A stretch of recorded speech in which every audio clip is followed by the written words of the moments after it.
एक पल के लिए रुककर अपने दिमाग से ये सवाल पूछिए, क्या आपके विचार सच में आपके हैं? जो आप सोचते हैं, जो आप महसूस करते हैं, क्या वो सब आपकी अपनी इच्छा से है या फिर किसी ने बहुत पहले आपके दिमाग के अंदर बीज बो दिए हैं? ये कोई फिल्म नहीं है, ये कोई साजिश सिद्धांत नहीं है, ये एक सरकारी सच है जिसे खुद अमेरिका ने सालों तक दुनिया से छुपाया। इस प्रयोग का नाम था MK अल्ट्रा।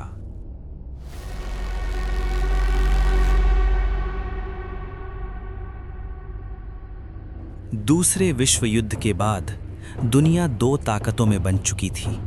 एक तरफ अमेरिका, दूसरी तरफ सोवियत यूनियन। ये सिर्फ हथियारों की लड़ाई नहीं थी, ये एक अदृश्य युद्ध था, इंसानी दिमाग को लेकर। अमेरिका को रिपोर्ट मिली कि रूस और चीन अपने कैदियों का ब्रेन वॉश कर रहे हैं। सैनिक अपनी पहचान भूल रहे थे, अपने देश से गद्दारी कर रहे थे। अमेरिका को डर था, अगर दुश्मन दिमाग को जीत ले तो युद्ध अपने आप हार जाएगा। साल 1953 CIA के डायरेक्टर एलन डलस एक गुप्त आदेश पर हस्ताक्षर करते हैं। इस आदेश का कोड नाम था MK अल्ट्रा। इसका मकसद था इंसान की सोच को तोड़ना, उसकी यादें मिटाना और ज़रूरत पड़ने पर उसे एक हथियार में बदल देना, बिना उसकी सहमति के, बिना उसे बताए।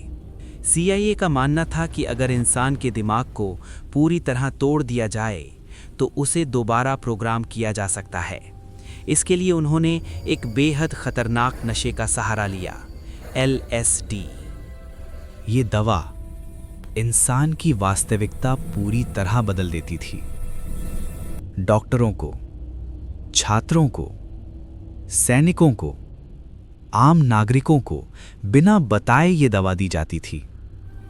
कई लोग हमेशा के लिए मानसिक रूप से टूट गए, कई लोगों ने आत्महत्या कर ली और कई लोग जीवन भर डर के साए में जीते रहे।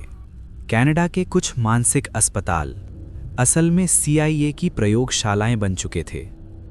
डॉक्टर इवान कैमरन मरीजों के दिमाग को इलेक्ट्रिक शॉक से पूरी तरह मिटाने की कोशिश करता था।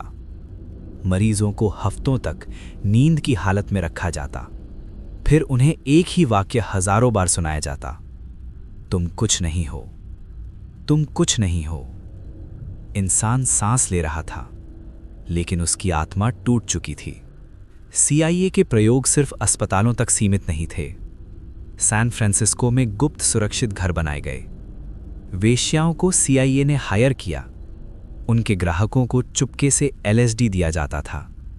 पीछे से वन वे मिरर के जरिए एजेंट सब देखते थे। ये शोध नहीं था, ये इंसानियत का खुला अपमान था। फ्रैंक ओल्सन CIA का वैज्ञानिक था। उसे भी बिना बताए LSD दिया गया। कुछ ही दिनों में वो टूटने लगा। वो सच बोलना चाहता था और फिर वो एक होटल की 13वीं मंजिल से नीचे गिर के मर गया। CIA ने कहा आत्महत्या, लेकिन सालों बाद सच्चाई सामने आई। उसे चुप कराने के लिए मारा गया था। 1973 में CIA ने MK अल्ट्रा से जुड़ी लगभग सभी फाइलें जला दी। सबूत मिटा दिए गए। जो थोड़ा बहुत बचा, उसी से ये कहानी सामने आई। सोचिए, जो सच हमेशा के लिए राख बन गया, वो कितना डरावना होगा। सरकार कहती है कि MK अल्ट्रा बंद हो चुका है, लेकिन सवाल ये नहीं है। सवाल ये है कि आज सोशल मीडिया आपकी सोच जानता है, एल्गोरिदम आपकी पसंद तय करता है। तो क्या कंट्रोल खत्म हुआ या सिर्फ तरीका बदल गया? शायद MK अल्ट्रा कभी खत्म नहीं हुआ।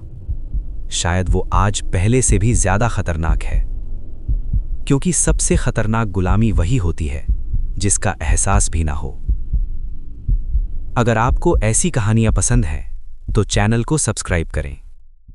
The video stopped. Someone didn't want the truth to continue.